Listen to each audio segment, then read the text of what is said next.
നമസ്കാരം, ഞാൻ മേശ്വരാമൻ. Prime time ന്യൂസിലേക്ക് വിശദമായി. റാലിയിലേക്കില്ലെന്ന് ലീഗ്.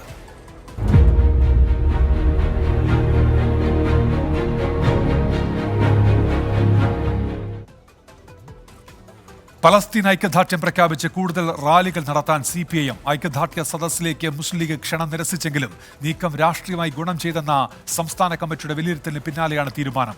കോഴിക്കോടിന് പുറമെ 3 മേഖലാ റാലികൾ കൂടി നടത്തും.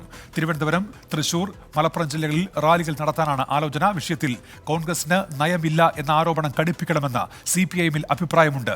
പലസ്തീൻ വിഷയത്തിൽ വ്യക്തമായ നിലപാടെടുക്കാൻ കോൺഗ്രസിന് കഴിയുന്നില്ലെന്നും ഇതിൽ ലീഗ് അണികളിൽ അതൃപ്തിയുണ്ടെന്നും CPIM വിലയിരുത്തുന്നു. അത് മുതലെടുക്കണമെന്നും CPIM യോഗത്തിൽ അഭിപ്രായം ഉയർന്നു.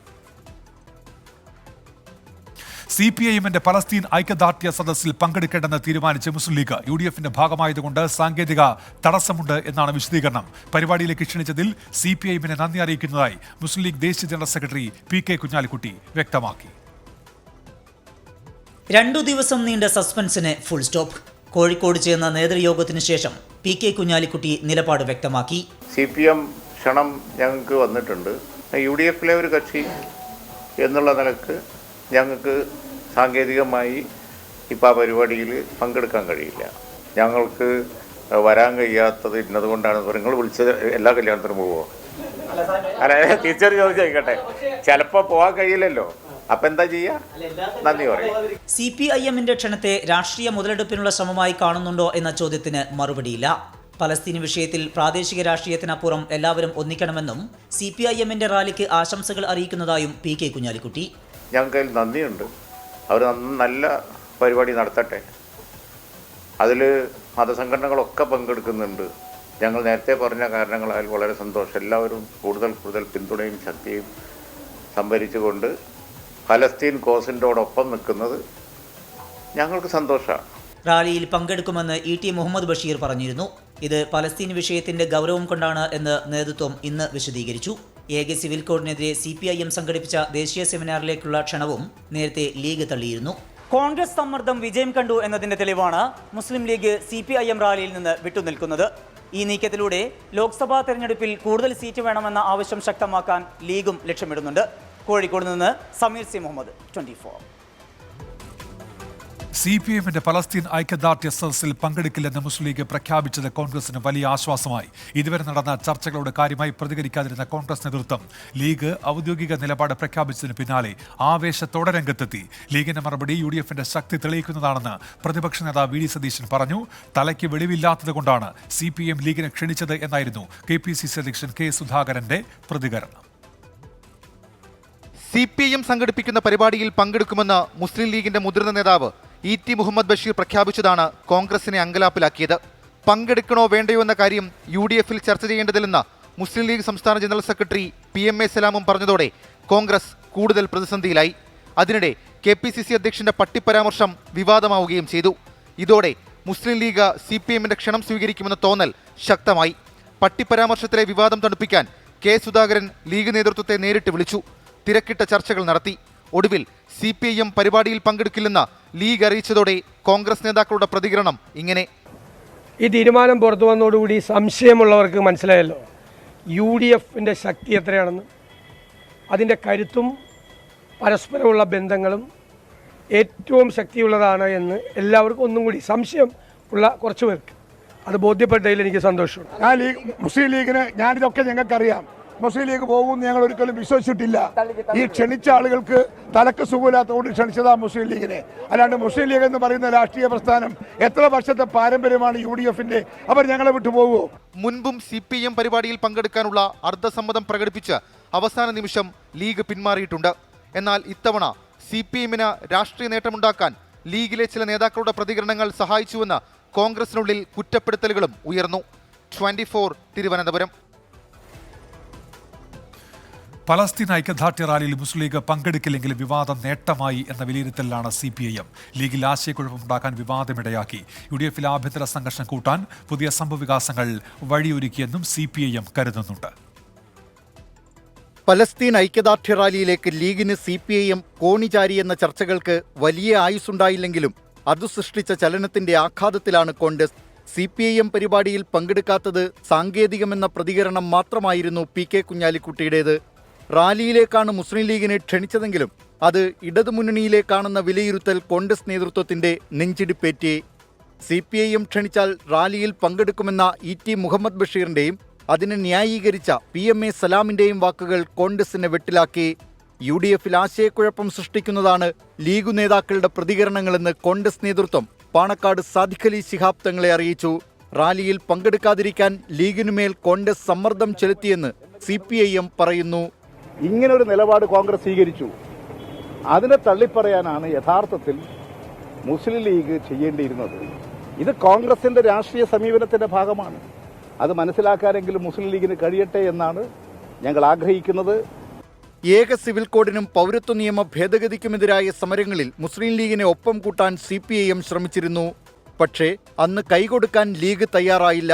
മുസ്ലിം സമുദായത്തിലെ പ്രബല സംഘടനയായ EK വിഭാഗം സംസ്ഥയും CPIM റാലിക്ക് അനുകൂല നിലപാടെടുത്തത് ലീഗിനെ കൂടുതൽ സമ്മർദ്ദത്തിലാക്കി. ന്യൂനപക്ഷ വിഷയങ്ങളിൽ കോൺഗ്രസിന്റെ ഉറച്ച നിലപാടില്ലായ്മയ്ക്ക് മുന്നറിയിപ്പ് നൽകാനുള്ള അവസരമായി വിവാദത്തെ ലീഗ് കണ്ടപ്പോൾ CPIMനെ സംബന്ധിച്ച് രാഷ്ട്രീയ നേട്ടമായി. UDFൽ ആശയക്കുഴപ്പം കൂട്ടാൻ ഇടയാക്കിയെന്നും ലീഗിന്റെ പ്രാഥമിക പ്രതികരണങ്ങൾ റാലിയിലെ പങ്കാളിത്തത്തിന് അനുകൂലമായതും നേട്ടമായി CPIM വിലയിരുത്തുന്നു. Political desk 24. ഇനിയിപ്പോഴത്തെ കാലാവസ്ഥ നോക്കാം. ഇപ്പോഴത്തെ കാലാവസ്ഥ സമർപ്പിക്കുന്നത് Berger home shield scientific water proofing solutions.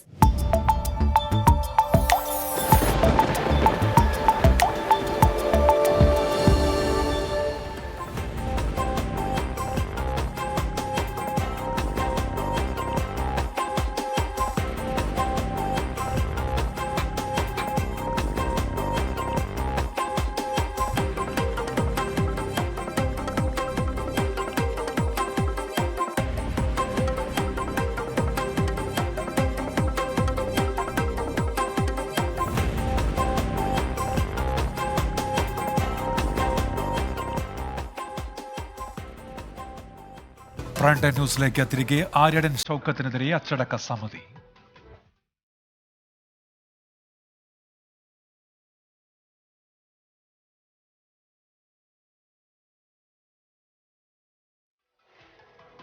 KPCC വിലക്ക് ലംഘിച്ച് റാലി നടത്തിയതിന്റെ പേരിൽ ആര്യാടൻ ഷൗക്കത്തിനെ പാർട്ടിയുടെ ഔദ്യോഗിക പരിപാടികളിൽ നിന്ന് താൽക്കാലികമായി വിലക്കി. അച്ചടക്ക സമിതി അന്തിമ തീരുമാനമെടുക്കും വരെ പാർട്ടി പരിപാടികളിൽ പങ്കെടുക്കാനാകില്ല. KPCCയുടെ നിർദ്ദേശം അനുസരിക്കുമെന്ന് ആര്യാടൻ ഷൗക്കത്ത് പ്രതികരിച്ചു.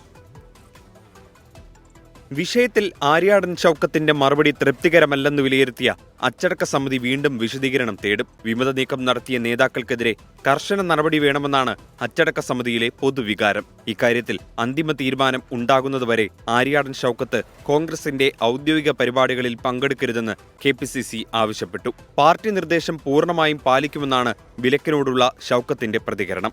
വിവാദത്തിൽ വിശദമായ മറുപടി ഉടൻ അച്ചടക്ക സമിതിക്ക് നൽകും. പലസ്തീൻ ഐക്യദാർഢ്യ പ്രഖ്യാപനം മാത്രമാണ് നടത്തിയതെന്നും വിഭാഗീയ പ്രവർത്തനമില്ലെന്നുമാണ് A ഗ്രൂപ്പിന്റെ വാദം. KPCC ജനറൽ സെക്രട്ടറി കൂടിയായ ആര്യാടൻ ഷൗക്കത്തിന് പുറമെ യൂത്ത് കോൺഗ്രസ് സംസ്ഥാന വൈസ് പ്രസിഡന്റ് റിയാസ് മുക്കോളി, മുൻ KPCC general secretary VA Kareem, DCC vice president, treasurer, 10 general സെക്രട്ടറിമാർ ഉൾപ്പെടെയാണ് റാലിക്ക് നേതൃത്വം നൽകിയത്. ആയിരക്കണക്കിന് പ്രവർത്തകരും പരിപാടിയിൽ പങ്കെടുത്തു. അച്ചടക്ക നടപടി പാർട്ടി നേതൃത്വം ചർച്ച ചെയ്ത് തീരുമാനിക്കുമെന്നും ആര്യാടൻ ഷൗക്കത്ത് CPIMലേക്ക് പോകുമെന്ന് കരുതുന്നില്ലെന്നും KPCC അധ്യക്ഷൻ K സുധാകരൻ.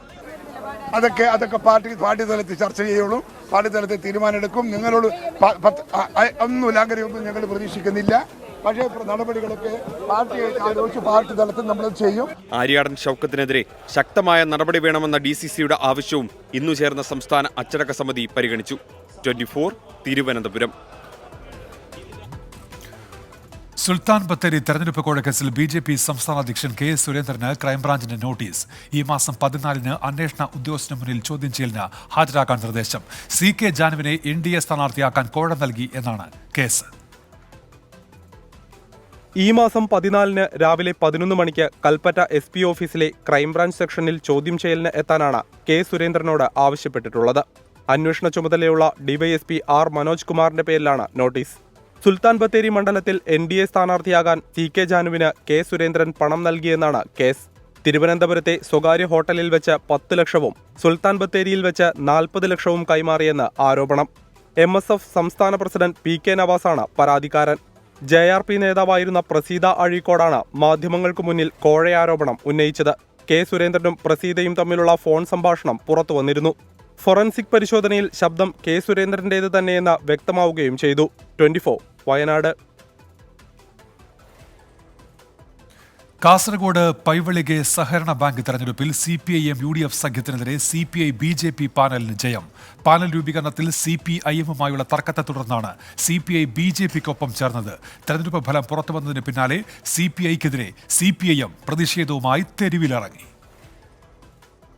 11-അംഗ ഭരണസമിതിയിലേക്ക് നടന്ന തിരഞ്ഞെടുപ്പിൽ 9 സീറ്റുകളും നേടിയാണ് CPI BJP സഖ്യം ഭരണം പിടിച്ചത്. പാനൽ രൂപീകരണത്തിൽ തുടങ്ങിയ ഭിന്നത പൈവളികയിൽ CPIM CPI പരസ്യപ്പോരിൽ കലാശിച്ചു. CPIക്കെതിരെ CPIM പ്രവർത്തകരുടെ പരസ്യ പ്രകടനം.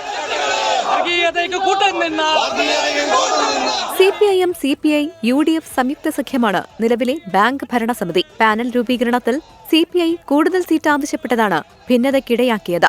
ആവശ്യം നിരാകരിച്ചതോടെ CPI ചുവട് മാറി. അതേസമയം BJPയുമായുള്ള പരസ്യസഖ്യം വിവാദമായിട്ടും CPI നേതൃത്വം മൗനം തുടരുകയാണ്. 24 കാസർഗോഡ്. ശമ്പളത്തിന് പോലും ബുദ്ധിമുട്ടുന്ന KSRTC ജീവനക്കാരെ കൂട്ടത്തോടെ സ്ഥലം മാറ്റി മാനേജ്മെന്റ്. 3000-ഓളം ജീവനക്കാരെയാണ് ഒറ്റയടിക്ക് സ്ഥലം മാറ്റിയത്. മാനേജ്മെന്റിന്റേത് പ്രതികാര നടപടിയാണെന്ന് തൊഴിലാളി സംഘടനകൾ ആരോപിച്ചു. ഇന്ന് വൈകിട്ട് 5 മണിയോടെയാണ് കൂട്ടസ്ഥലമാറ്റ ഉത്തരവ് KSRTC മാനേജ്മെന്റ് പുറത്തിറക്കിയത്. എല്ലാ ഡിപ്പാർട്ട്മെന്റുകളിലെയും ജീവനക്കാരെ തലങ്ങും വിലങ്ങും സ്ഥലം മാറ്റിയെന്നാണ് ആക്ഷേപം.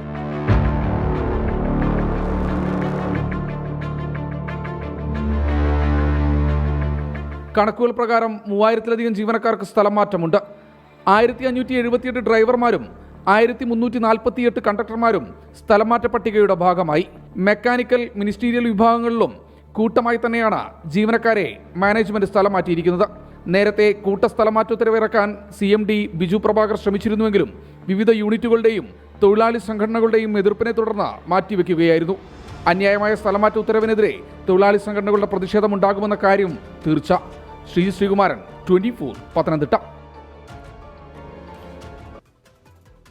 മന്ത്രിസഭാ പുനഃസംഘടനയിലേക്ക്.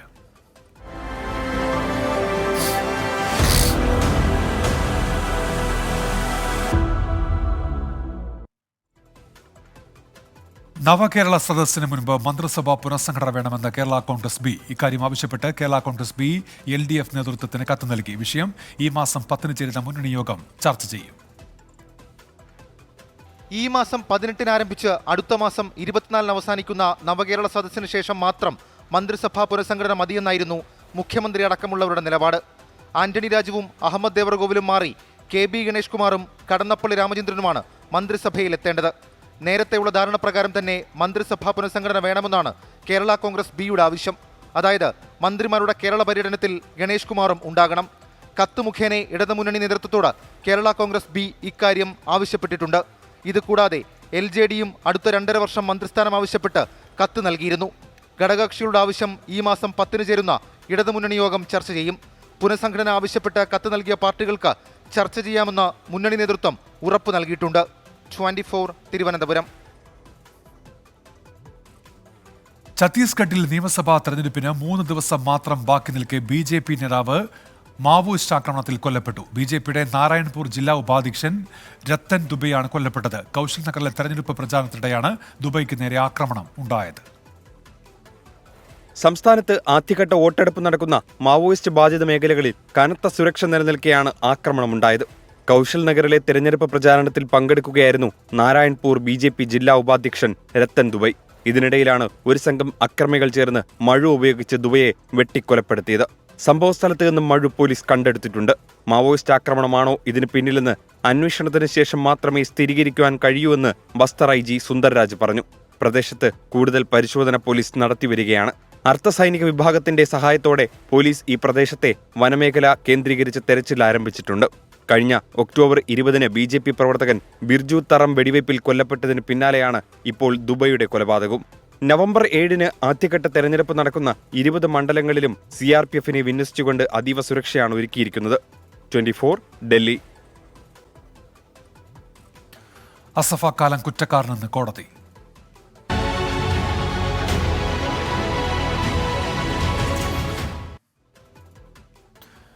ആലുവയിൽ 5 വയസ്സുകാരിയെ തട്ടിക്കൊണ്ടുപോയി പീഡിപ്പിച്ച് കൊലപ്പെടുത്തിയ കേസിൽ പ്രതി അസഫ കാലം കുറ്റക്കാരനെന്ന് കോടതി. പ്രതിക്കെതിരെ ചുമത്തിയ 16 കുറ്റങ്ങളും തെളിയിക്കാൻ പ്രോസിക്യൂഷന് സാധിച്ചെന്ന് എറണാകുളം പ്രത്യേക പോക്സോ കോടതി വ്യക്തമാക്കി. ശിക്ഷാവിധിയിൽ ഈ മാസം 9-ന് വാദം നടക്കും.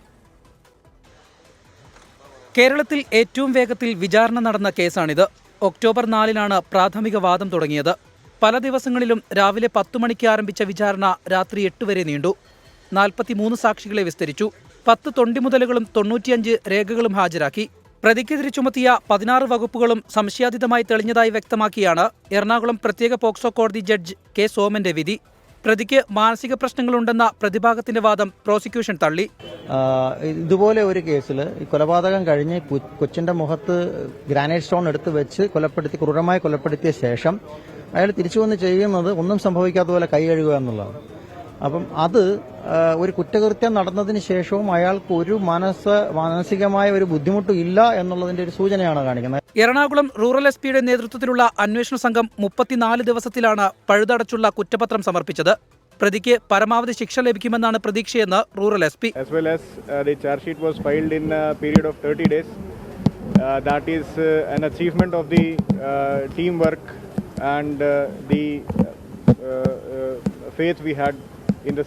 പ്രതിയുടെ മാനസിക പരിശോധനാ റിപ്പോർട്ട് ഹാജരാക്കാൻ നിർദ്ദേശം നൽകിയ കോടതി കേസ് ശിക്ഷാ പ്രഖ്യാപനത്തിനായി നവംബർ 9-ലേക്ക് മാറ്റി. കുറ്റകൃത്യം നടന്ന പിറ്റേന്ന് അറസ്റ്റ്, 35 ദിവസത്തിനുള്ളിൽ കുറ്റപത്രം, 26 ദിവസം കൊണ്ട് വിചാരണ പൂർത്തിയാക്കൽ, 100-ാം ദിവസം വിധി. ഇനി അറിയേണ്ടത് നരാധമനായ അസഫ കാലത്തിന് എന്ത് ശിക്ഷ ലഭിക്കും എന്നുള്ളതാണ്. അതിന് 9-ാം തീയതി വരെ കാക്കാം. എസ് ശ്രീകാന്ത്, 24, കൊച്ചി. ആലുവയിൽ 5 വയസ്സുകാരിയെ ക്രൂരമായി പീഡനത്തിന് ഇരയാക്കി കൊലപ്പെടുത്തിയ കേസിൽ പ്രതി അസഫ കാലത്തിന് വധശിക്ഷ ഉറപ്പാക്കണമെന്ന് കുട്ടിയുടെ കുടുംബം. കോടതി വിധിയിൽ സന്തോഷമുണ്ടെന്നും ഒപ്പം നിന്ന് എല്ലാവർക്കും നന്ദിയുണ്ടെന്നും മാതാപിതാക്കൾ പറഞ്ഞു. उसको फांसी चाहिए, वो फांसी के लायक है, वो माफ के लायक नहीं है. मेरा बच्चा को जिंदा छोड़ दिया होता तो हम लोग कुछ सोचता. मेरा बच्चा को उन्होंने मार दिया. 5 വയസ്സു മാത്രം പ്രായമുള്ള കുഞ്ഞിന്റെ ചേതനയേറ്റ ശരീരം മാലിന്യക്കൂമ്പാരത്തിൽ നിന്നെടുത്ത് നെഞ്ചുപൊട്ടിക്കരഞ്ഞ മാതാവിന്റെ വാക്കുകളാണിത്. മകളെ ജീവനോടെ ലഭിച്ചിരുന്നുവെങ്കിൽ ഒരുപക്ഷെ മാറി ചിന്തിച്ചേനെ. വധശിക്ഷ ഉറപ്പാകും വരെ പോരാടും. പ്രതിയെ വെറുതെ വിട്ടാൽ മറ്റൊരു കുഞ്ഞിനും ഇത് സംഭവിക്കാമെന്നും അത് അനുവദിക്കാൻ പാടില്ലെന്നും പിതാവും പ്രതികരിച്ചു. तुक नहीं देंगे तो आज एक मेरा बेटा को मारा है, कल दूसरे को बेटा को मारेगा. एक को अंदर हम खिलाएंगे, उसको राशन खिलाने का क्या जरूरत है? वो मर्डर मुजरिम का है, वो एक बच्चा का मर्डर किया है, वो उसको मर जाना ही अच्छा है. പ്രതി കുറ്റക്കാരനെന്ന കോടതി വിധിക്ക് പിന്നാലെ ആലുവ MLA അൻവർ സാദത്തും കുടുംബത്തിനെ കാണാനെത്തി. കോടതി വിധി സ്വാഗതാർഹമെന്ന് MLA അൻവർ സാദത്ത്. ഈ പ്രതിക്ക് പരമാവധി ശിക്ഷയായ വധശിക്ഷ തന്നെ കൊടുക്കാൻ സാഹചര്യം ഉണ്ടാവണമെന്നാണ് ആഗ്രഹിക്കുന്നത്. കാരണം 16 കുറ്റങ്ങളും തെളിഞ്ഞിരിക്കുന്നു. എനിക്ക് മനസ്സിലാക്കാൻ സാധിച്ചത് അതിനകത്ത് 2 വകുപ്പുകൾ വധശിക്ഷ കൊടുക്കാൻ പറ്റിയ വകുപ്പുകളാണെന്നാണ് മനസ്സിലാക്കാൻ സാധിച്ചത്. ഇതുവരെ ഒപ്പം നിന്ന കേരള സർക്കാരിനും പോലീസിനും ജനപ്രതിനിധികൾക്കും നന്ദിയറിയിച്ച കുടുംബം കോടതി വിധി തങ്ങൾക്കനുകൂലമാകുമെന്ന പ്രതീക്ഷയിലാണ്. തൂക്കുകയറിൽ കുറഞ്ഞ മറ്റൊന്നും പ്രതി അർഹിക്കുന്നില്ല. അതിക്രൂര പീഡനത്തിനിരയായി കൊല്ലപ്പെട്ട 5 വയസ്സുകാരിയുടെ മാതാപിതാക്കളുടെ ആവശ്യവും ഇതുതന്നെയാണ്. ഇനി ഇവർക്ക് നീതി ഉറപ്പാകുമോ എന്നാണ് അറിയേണ്ടത്. കൊച്ചിയിൽ നിന്ന് ക്യാമറാമാൻ ഷിബിൻ ബഷീറിനൊപ്പം വിനീത VG, 24. പ്രൈം ടൈം ന്യൂസിലേക്ക് തിരികെ. കൊച്ചി ദക്ഷിണ നാവിക ആസ്ഥാനത്ത് ഹെലികോപ്റ്ററിന്റെ റോട്ടർ ബ്ലേഡ് തട്ടി ഒരാൾ മരിച്ചു. റൺവേയിൽ നിന്ന ഗ്രൗണ്ട് സ്റ്റാഫാണ് മരിച്ചത്. അപകടത്തിൽ ദക്ഷിണ നാവികസേന ആസ്ഥാനം അന്വേഷണത്തിന് ഉത്തരവിട്ടു.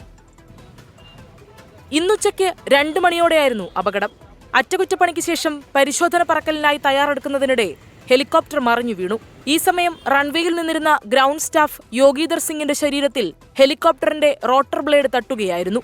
അപകട സമയം ഹെലികോപ്റ്ററിലുണ്ടായിരുന്നത് 2 പേരെന്നാണ് പ്രാഥമിക നിഗമനം. ഇവർ പരിക്കുകളോടെ ആശുപത്രിയിൽ ചികിത്സയിലാണ്. നേവിയുടെ ഏറ്റവും പഴക്കം ചെന്ന ഹെലികോപ്റ്ററായ INS ചേതക്കാണ് അപകടമുണ്ടാക്കിയത്. അപകടത്തിൽ ദക്ഷിണ നാവികസേന ആസ്ഥാനം അന്വേഷണത്തിന് ഉത്തരവിട്ടു. 24, കൊച്ചി. സംസ്ഥാനത്ത് പലയിടങ്ങളിലും കനത്ത മഴ. നേര്യമംഗലത്ത് ഓടിക്കൊണ്ടിരുന്ന കാറിന് മുകളിലേക്ക് മരം ഒടിഞ്ഞു വീണ് 2 പേർക്ക് പരിക്കേറ്റു. കോട്ടയം അതിരമ്പുഴ സെന്റ് അലൂഷ്യസ് സ്കൂളിൽ ദുരിതാശ്വാസ ക്യാമ്പ് തുറന്നു. ജില്ലയിൽ മലയോര മേഖലയിലേക്കുള്ള രാത്രിയാത്രയ്ക്ക് നിയന്ത്രണം ഏർപ്പെടുത്തി. എറണാകുളം ജില്ലയിൽ പലയിടങ്ങളിലും കനത്ത മഴയുണ്ട്. അങ്കമാലിയിൽ വെള്ളക്കെട്ട് ഗതാഗതത്തെ ബാധിച്ചു. സംസ്ഥാനത്ത് പരക്കെ 3 ദിവസം ശക്തമായ മഴയ്ക്ക് സാധ്യതയുണ്ട് എന്നാണ് കാലാവസ്ഥാ വകുപ്പിന്റെ മുന്നറിയിപ്പ്. പത്തനംതിട്ട, ഇടുക്കി, മലപ്പുറം, കോഴിക്കോട് ജില്ലകളിൽ ഓറഞ്ച് അലർട്ടാണ്. തിരുവനന്തപുരം, ആലപ്പുഴ, കോട്ടയം, എറണാകുളം, തൃശൂർ, പാലക്കാട്, വയനാട്, കണ്ണൂർ ജില്ലകളിൽ യെല്ലോ അലർട്ടുണ്ട്. പത്തനംതിട്ട, ഇടുക്കി, മലപ്പുറം ജില്ലകളിൽ നാളെയും ഓറഞ്ച് മുന്നറിയിപ്പുണ്ട്. ഇടിമിന്നലിന് സാധ്യതയുള്ളതിനാൽ അധിക ജാഗ്രത വേണം. കൂട്ടക്കുരുതി തുടർന്ന് ഇസ്രായേൽ.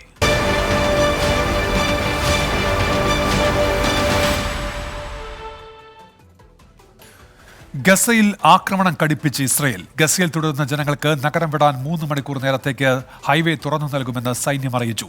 വടക്കൻ ഗസയിൽ 4 ലക്ഷത്തോളം പേർ ഇപ്പോഴും കുടുങ്ങിക്കിടക്കുന്നുണ്ടെന്നാണ് കണക്കുകൂട്ടൽ. അറബ് നേതാക്കളുമായി കൂടിക്കാഴ്ച നടത്തി American state secretary Antony Blinken. അന്താരാഷ്ട്ര നിയമങ്ങൾ പാലിക്കണമെന്നും സാധാരണക്കാർക്ക് നേരെ ആക്രമണം ഒഴിവാക്കണമെന്നും ഇസ്രയേലിനോട് ആന്റണി ബ്ലിങ്കൻ ആവശ്യപ്പെട്ടു. ഖത്തർ പ്രധാനമന്ത്രി മുഹമ്മദ് ബിൻ അബ്ദുൾ റഹ്മാൻ അൽത്താനിയുമായും ലബനനിലെ കെയർടേക്കർ പ്രധാനമന്ത്രി നജീബ് മിഖാഡിയുമായും ബ്ലിങ്കൻ പ്രത്യേകം കൂടിക്കാഴ്ച നടത്തി. ഗസയിൽ ഒരു പ്രദേശം പോലും സുരക്ഷിതമല്ലെന്ന് ഐക്യരാഷ്ട്രസഭ അറിയിച്ചു. കുടിയൊഴിക്കപ്പെട്ടവർ താമസിക്കുന്ന സ്കൂളുകൾക്കും ആശുപത്രികൾക്കും നേരെയും ആക്രമണമുണ്ടായി. ആംബുലൻസ് വ്യൂഹത്തിന് നേരെയുണ്ടായ വ്യോമാക്രമണത്തിൽ 15 പേർ കൊല്ലപ്പെട്ടു. ഇസ്രയേൽ ഗസയിൽ നടത്തുന്ന യുദ്ധത്തിൽ പ്രതിഷേധിച്ച് ഇസ്രയേൽ യൂണിവേഴ്സിറ്റികളുമായുള്ള എല്ലാ അക്കാഡമിക് ബന്ധവും ഐറിഷ് യൂണിവേഴ്സിറ്റി വിച്ഛേദിച്ചു. International desk 24. ഇസ്രായേലിലെ നിലവിലെ സാഹചര്യം എന്തെന്ന് പരിശോധിക്കാം. ഇസ്രായേലിൽ നിന്ന് ആർ രാധാകൃഷ്ണനും വിപിൻ വേളിയും ചേർന്ന് തയ്യാറാക്കിയ റിപ്പോർട്ടിലേക്കാണ് ഇനി. ഗാസ സ്ട്രിപ്പിനോട് ചേർന്ന മേഖലയിലെല്ലാം വളരെ ശക്തമായിട്ടുള്ള ക്രമീകരണങ്ങൾ ഏർപ്പെടുത്തിയിരിക്കുന്ന കാഴ്ചകൾ നമുക്ക് കാണാനായിട്ട് സാധിക്കും. എനിക്ക് പിന്നിൽ കാണുന്ന രീതിയിലുള്ള ബങ്കറുകൾ ഒക്കെ ഒരുക്കിയാണ് സൈന്യം അവിടെ തയ്യാറെടുത്തിരിക്കുന്നത്. ഒരുപക്ഷെ ഇവിടെ നിന്ന് ഏതാണ്ട് 20 മിനിറ്റുകൾക്കുള്ളിൽ ഗാസ സ്ട്രിപ്പിലേക്ക് എത്താൻ സാധിക്കുന്ന മേഖലയാണ്. ഇവിടെ അടക്കമുള്ള സ്ഥലങ്ങളിൽ വളരെ ശക്തമായിട്ടുള്ള രീതിയിൽ ഈ സൈനിക സംവിധാനങ്ങൾ, സൈനിക ക്രമീകരണങ്ങൾ ഒക്കെ ഒരുക്കിയിരിക്കുന്ന ഒരു കാഴ്ച നമുക്ക് ഇവിടെ കാണാനായിട്ട് സാധിക്കുന്നുണ്ട്. മുൻപ് ഈ ആക്രമണം നടന്നിട്ടുള്ള ഘട്ടങ്ങളിൽ ഗാസ മേഖലയിൽ നിന്ന് പതിച്ചിട്ടുള്ള റോക്കറ്റുകളുടെ അടക്കം ഭാഗങ്ങൾ ഒക്കെ നമുക്ക് ഇവിടെ കാണാം. വെടി വന്നു തറച്ച ഭാഗങ്ങളൊക്കെ കാണാം. അന്ന് ഈ ഹമാസ് സംഘാംഗങ്ങൾ ഇവിടേക്ക് വന്ന ഘട്ടത്തിൽ ഉള്ള കാഴ്ചകളാണ് ഇതിന്റെ ഭാഗമായിട്ട് നമുക്ക് കാണാൻ സാധിക്കുന്നത്. ഇന്ന് വളരെ ശക്തമായിട്ടുള്ള സൈനിക സംവിധാനങ്ങൾ കൊണ്ട് ഈ മേഖല നിറച്ചിരിക്കുന്നു. വരുന്ന ദിവസങ്ങളിൽ ഏത് വിധത്തിലായിരിക്കും ആക്രമണം മുന്നോട്ട് പോവുക, അല്ലെങ്കിൽ ഇസ്രായേൽ ആക്രമണം സംഘടിപ്പിക്കുക എന്നതിന് വ്യക്തമായിട്ടുള്ള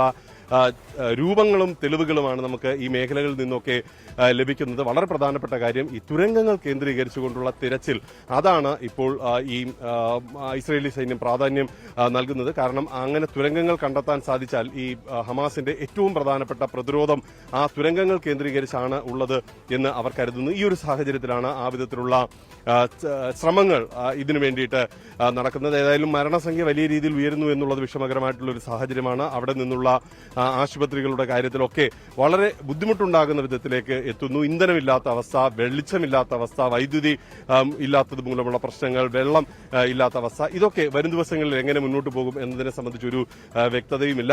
ഇപ്പോൾ നടക്കുന്ന ചർച്ചകൾ അത് വ്യത്യസ്ത രാജ്യങ്ങളുടെ ഭാഗത്തു നിന്നുള്ള സമ്മർദ്ദങ്ങൾ അടക്കമുള്ളവ ഏതെങ്കിലും വിധത്തിൽ ഒരു മാറ്റമുണ്ടാക്കും എന്നൊരു സാഹചര്യത്തിലേക്ക് എത്തുന്നില്ല. വളരെ പ്രധാനപ്പെട്ട നീക്കങ്ങളുടെ കാരണമാകും അടുത്ത കുറച്ച് ദിവസങ്ങൾ. ഇനി നോക്കാം ചില വാർത്തകൾ ചുരുക്കത്തിൽ.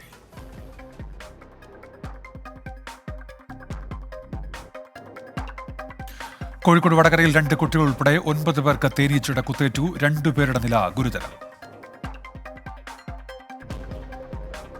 മരണത്തിൽ സംശയമുയർന്നതോടെ മൃതദേഹം കല്ലറയിൽ നിന്ന് പുറത്തെടുത്ത് പോസ്റ്റ്മോർട്ടം ചെയ്തു. തിരുവനന്തപുരത്താണ് സംഭവം. കരോട് മൈലച്ചിൽ സ്വദേശി തോമസ് അഗസ്റ്റിൻനാഥിന്റെ മൃതദേഹമാണ് പരിശോധിച്ചത്.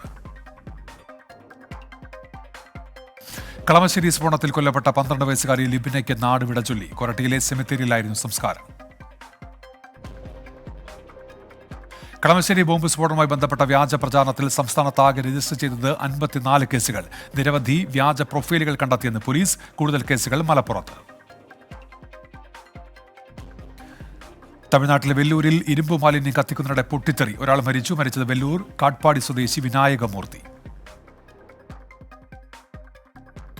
ISRO മുൻ ചെയർമാൻ കെ ശിവനെതിരെ ഗുരുതര വെളിപ്പെടുത്തലുകളുള്ള ആത്മകഥ പ്രസിദ്ധീകരിക്കില്ലെന്ന് ചെയർമാൻ എസ് സോമനാഥ് നിലപാട് വ്യക്തമാക്കിയത്. ആരോപണങ്ങൾ വിവാദമായ സാഹചര്യത്തിൽ ആത്മകഥ തയ്യാറാക്കിയത് നിലാവ് കുടിച്ച സിംഹങ്ങൾ എന്ന പേരിൽ.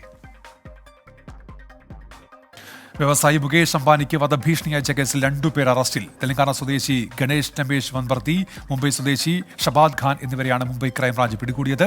കോടതിയിൽ ഹാജരാക്കി ഇരുവരെയും ഈ മാസം 8 വരെ പോലീസിന്റെ കസ്റ്റഡിയിൽ വിട്ടു. നേപ്പാൾ ഭൂചലനത്തിൽ മരണസംഖ്യ 157. 6.4 തീവ്രത രേഖപ്പെടുത്തിയ ഭൂചലനത്തിന് പ്രഭവകേന്ദ്രം ഉത്തരാഖണ്ഡിന് സമീപത്തെ ജജ്ജർ. നേപ്പാൾ പ്രധാനമന്ത്രി ദുരന്തബാധിത മേഖല സന്ദർശിച്ചു. എല്ലാ സഹായങ്ങളും വാഗ്ദാനം ചെയ്ത് ഇന്ത്യ. ആലുവ രാജഗിരി ആശുപത്രിയിലെ പുതിയ robotic surgery centre Sri Lankan cricket താരം സനത് ജയസൂര്യ ഉദ്ഘാടനം ചെയ്തു. കീഴ്മാട് സ്വദേശിയായ 4 വയസ്സുകാരൻ ജൊവീറ്റോ എറിഞ്ഞ പന്ത് തട്ടിയാണ് ജയസൂര്യ ഉദ്ഘാടനം നിർവഹിച്ചത്. രാജഗിരി ആശുപത്രി പീഡിയാട്രിക് വിഭാഗത്തിൽ ആദ്യമായി റോബോട്ടിക് സർജറിക്ക് വിധേയനായ കുട്ടിയാണ് ജൊവീറ്റോ. പീഡിയാട്രിക് സർജറി വിജയകരമായി പൂർത്തിയാക്കിയ ഡോക്ടർ വിനീത് ബിനുവും ജൊവീറ്റോയ്ക്ക് ഒപ്പമുണ്ടായിരുന്നു. ഫീൽഡർമാരായി അണിനിരുന്നതും രാജഗിരി ആശുപത്രിയിലെ റോബോട്ടിക് സർജന്മാരാണ്. രാജഗിരി ആശുപത്രി എക്സിക്യൂട്ടീവ് ഡയറക്ടറും സിഇഒയുമായ father Johnson Vazhappally, CMI Rajagiri medical director doctor Jiji Kuruttukulam, medical superintendent doctor Sunny P ഓരത്തിൽ തുടങ്ങി നിരവധി പേർ ഉദ്ഘാടന ചടങ്ങിൽ പങ്കെടുത്തു. ദീപാവലി ആഘോഷമാക്കാൻ ജോസ് ആലുക്കാസിന്റെ ആഹാ ദീപാവലി കേരളം, തമിഴ്നാട്, ആന്ധ്രാപ്രദേശ്, തെലങ്കാന, കർണാടകം, പുതുച്ചേരി എന്നിവിടങ്ങളിലെ മുഴുവൻ ഷോറൂമുകളിലും മികച്ച ഓഫറുകളാണ് ഉള്ളത്. ദീപാവലി എഡിഷൻ നെക്ലേസുകളാണ് മുഖ്യ ആകർഷണം. വജ്രാഭരണങ്ങൾക്ക് 20%, പ്ലാറ്റിനത്തിന് 7% കിഴിവ് ലഭിക്കും. നിശ്ചിത തുകയ്ക്ക് മുകളിൽ ഡയമണ്ട് വാങ്ങുമ്പോൾ സ്വർണ്ണ നാണയം, ഡയമണ്ട് നെക്ലേസ്, ഡയമണ്ട് പെൻഡന്റ് എന്നിവ സമ്മാനമായി ലഭിക്കും. സ്വർണ്ണാഭരണങ്ങൾക്ക് വെള്ളിയാണ് സമ്മാനം. പഴയ സ്വർണം HUID ഹാൾമാർക്ക് സ്വർണ്ണാഭരണങ്ങളായി മാറ്റിവാങ്ങാനും അവസരമുണ്ട്. ദീപാവലി ആഘോഷം സ്ത്രീകളെ ആദരിക്കാനുള്ള അവസരമാക്കി മാറ്റുകയാണ് ജോസ് ആലുക്കാസ് എന്ന് ചെയർമാൻ ജോസ് ആലുക്ക പറഞ്ഞു. വീണ്ടും പ്രൈം ടൈം ന്യൂസിലേക്ക്. വ്യത്യസ്തവും ഒട്ടനവധി സന്ദേശങ്ങൾ ഉൾക്കൊള്ളുന്നതുമായ പുതിയ ആൽബവുമായി ഗായകൻ ജോബ് കുര്യൻ. ഭാവം എന്ന് പേരിട്ടിരിക്കുന്ന ആൽബത്തിന്റെ വിശേഷങ്ങളുമായി good morning with Sreekandan Nair ഷോയിൽ ഇന്ന് പ്രത്യേക അതിഥിയായി ജോബ് കുര്യൻ എത്തി. മുടിയാട്ടും കടലും കണ്ടേ, കലിയാടണ കാടും കണ്ടേ, ഒടിമഞ്ഞും മഴയും കൊണ്ടേ ഞാനെന്ന ഭാവം മാഞ്ഞേ. വിജയങ്ങൾ നമ്മെ തേടിയെത്തുമ്പോഴും അഹന്ത വിടിഞ്ഞ് വിനയാന്യുതനാകാനും പ്രകൃതിയിലേക്ക് മടങ്ങാനുമുള്ള സന്ദേശവുമായാണ് ഭാവം എന്ന ആൽബം ജോബ് കുര്യൻ പുറത്തിറക്കിയത്. ഭാവം എന്ന് പറഞ്ഞ പാട്ട് ശരിക്കും പറഞ്ഞാൽ നമ്മുടെ എൻ്റെ ഗുരുതുല്യരായിട്ട് കാണേണ്ട ഗുരുക്കന്മാർക്കൊക്കെ ഡെഡിക്കേറ്റ് ചെയ്ത് സുരേന്ദ്രൻ സാറ്, നെടുമുടി വേണമെങ്കിൽ കാവല നാരായണമണിക്ക് സാറൊക്കെ ഞാൻ ഗുരുതുല്യരായിട്ട് കാണുന്നവരാണ്. അപ്പോൾ അവരുടെ വിയോഗം വളരെ ബുദ്ധിമുട്ടായിരുന്നു. പിന്നെ ഈ പാട്ടിൻ്റെ ഒരു ആശയം എന്ന് പറയുന്നത് ബേസിക്കലി ഞാനെന്ന ഭാവം മാഞ്ഞ് നമ്മുടെ ചുറ്റുമുള്ള ലെജൻഡറി ആയിട്ടുള്ള ആൾക്കാരെയും അല്ലെങ്കിൽ നമ്മുടെ ചുറ്റും നോക്കിയാൽ മതി നമുക്ക് നമ്മളൊന്നുമല്ല എന്ന് മനസ്സിലാകുന്നുള്ളൊരു വിഷനാണ്. ഗുരുക്കന്മാരുടെ ഓർമ്മകൾക്ക് മുന്നിൽ വണങ്ങി മനുഷ്യന്റെ സ്വാഭാവിക ചോദനകളിൽ നിന്നും വികാരങ്ങളിൽ നിന്നും പ്രചോദനം ഉൾക്കൊണ്ടാണ് ഭാവം സാക്ഷാത്കരിച്ചിരിക്കുന്നത്. സഹജീവികളോട് അനുകമ്പയോടെ പെരുമാറാൻ മറന്നു തുടങ്ങിയ പുതുതലമുറയ്ക്കുള്ള ഒരു ഓർമ്മപ്പെടുത്തൽ കൂടിയാണ് ഭാവം. Good morning with Sreekandan Nair ഷോയിൽ അതിഥിയായി എത്തി ആൽബത്തിന്റെ വിശേഷങ്ങൾ ജോബ് കുര്യൻ പങ്കുവച്ചു. കമ്പോസറിന്റെ കുപ്പായം അണിയുമ്പോൾ ജോബിനത് ബുദ്ധിമുട്ടാണോ അതോ എങ്ങനെയാ ജോബിന്റെ ഒരു?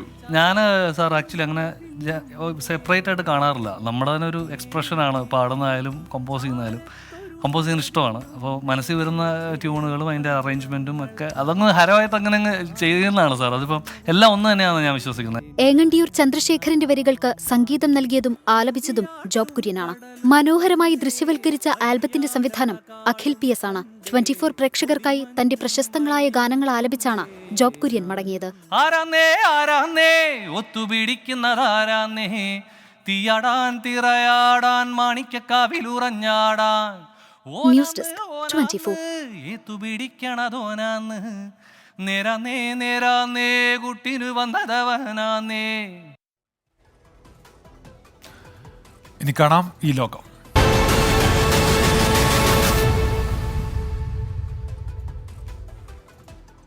ഫുഡ് വ്ലോഗർ രാഹുൽ എൻ കുട്ടിയുടെ അപ്രതീക്ഷിത മരണത്തിന്റെ ഞെട്ടലിലാണ് സോഷ്യൽ മീഡിയ. രുചികളുടെ ലോകത്ത് നിന്ന് രാഹുൽ പെട്ടെന്ന് യാത്ര പറഞ്ഞു പോകാൻ എന്താണ് കാരണമെന്ന് ആശ്ചര്യപ്പെടുന്നുണ്ട് ആരാധകർ. കാണാം ഈ ലോകം. ഇന്ന് രാവിലെയാണ് പ്രശസ്ത ഫുഡ് വ്ലോഗർ രാഹുൽ എൻ കുട്ടിയെ മരിച്ച നിലയിൽ കണ്ടെത്തുന്നത്. തൂങ്ങി മരിച്ച നിലയിലായിരുന്നു. പുതുരുചികൾ പരീക്ഷിക്കാനും അവ പരിചയപ്പെടുത്താനുമുള്ള രാഹുലിന്റെ ആവേശമാണ് മലയാളികളെ രാഹുലിന്റെ വീഡിയോകളിലേക്ക് അടുപ്പിച്ചത്. മിതഭാഷിയായ വ്ലോഗർ. പൊടിപ്പും തൊങ്ങലുകളുമില്ലാതെ ഭക്ഷണത്തെക്കുറിച്ച് കേൾക്കുന്ന വ്യക്തിയെ കൊതിപ്പിച്ചുകൊണ്ടുള്ള അവതരണം. രാഹുലിനെ ഇഷ്ടപ്പെടാൻ ഓരോരുത്തർക്കും ഓരോ കാരണങ്ങളായിരുന്നു. രാഹുലിന്റെ വിയോഗം വിശ്വസിക്കാൻ കഴിയുന്നില്ലെന്ന് ഫേസ്ബുക്കിൽ സാജിദ് പാടിയേക്കൽ മുഹമ്മദ് ഹനീഫ കുറിച്ചു.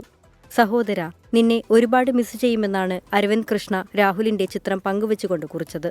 ഈറ്റ് കൊച്ചി ഈറ്റ് പണ്ട് മുതലേ ഫോളോ ചെയ്യുന്നുണ്ടെന്നും മരണവാർത്ത ഞെട്ടിക്കുന്നതാണെന്നും അനന്തു ഉണ്ണികൃഷ്ണൻ പോസ്റ്റിട്ടു. പ്രിയ രാഹുൽ ഓർമ്മകളിൽ ജീവിക്കുമെന്ന് കുറിച്ച സ്വപ്ന ദിലീപ്, രാഹുലിന് ജീവിക്കാൻ ഒരു കാരണമെങ്കിലും കണ്ടെത്താൻ കഴിഞ്ഞിരുന്നെങ്കിലെന്ന് സങ്കടപ്പെടുന്നു. പുരുഷന്മാരിലെ മാനസികാരോഗ്യത്തെക്കുറിച്ചുള്ള ചർച്ചകൾ തുറന്നിടുകയാണ് രാഹുലിന്റെ മരണവാർത്ത. രാഹുലിന്റെ മരണത്തിൽ പോലീസ് അന്വേഷണം പുരോഗമിക്കുകയാണ്. ശ്രദ്ധിക്കുക, ആത്മഹത്യ ഒന്നിനും പരിഹാരമല്ല. മാനസികാരോഗ്യ വിദഗ്ധരുടെ സഹായം തേടുക. അതിജീവിക്കാൻ ശ്രമിക്കുക. Toll free helpline number 1056. പാലാരിവട്ടത്ത് മാതാവിനൊപ്പം നടന്നുപോയ കുട്ടിയെ തട്ടിക്കൊണ്ടുപോകാൻ ശ്രമം. നാട്ടുകാർ പിടികൂടി പോലീസ് സ്റ്റേഷനിൽ ഏൽപ്പിച്ചെങ്കിലും പ്രതിയെ പെറ്റി കേസെടുത്ത് പോലീസ് വിട്ടയച്ചു. പ്രതി കുട്ടിയെ എടുത്തുകൊണ്ടുപോകുന്ന CCTV ദൃശ്യങ്ങൾ 24-ന് ലഭിച്ചു. ഇന്നലെ വൈകിട്ടാണ് പാലാരിവട്ടം ജംഗ്ഷനിൽ മാതാവിനൊപ്പം നടന്നുപോയ പ്രായപൂർത്തിയാകാത്ത കുട്ടിയെ തട്ടിക്കൊണ്ടുപോകാൻ ശ്രമം നടന്നത്. സ്കൂളിൽ നിന്ന് കുട്ടിയെ തിരികെ വിളിച്ചുകൊണ്ടുപോവുകയായിരുന്നു യുവതി. തമ്മനം സ്വദേശി എബിൻ കുട്ടിയെ എടുത്തുകൊണ്ട് ഓടുകയായിരുന്നു. യുവതി എബിന് പുറകെ ഓടുകയും നാട്ടുകാർ എബിനെ ഓടിച്ചിട്ട് പിടിക്കുകയും ചെയ്തു.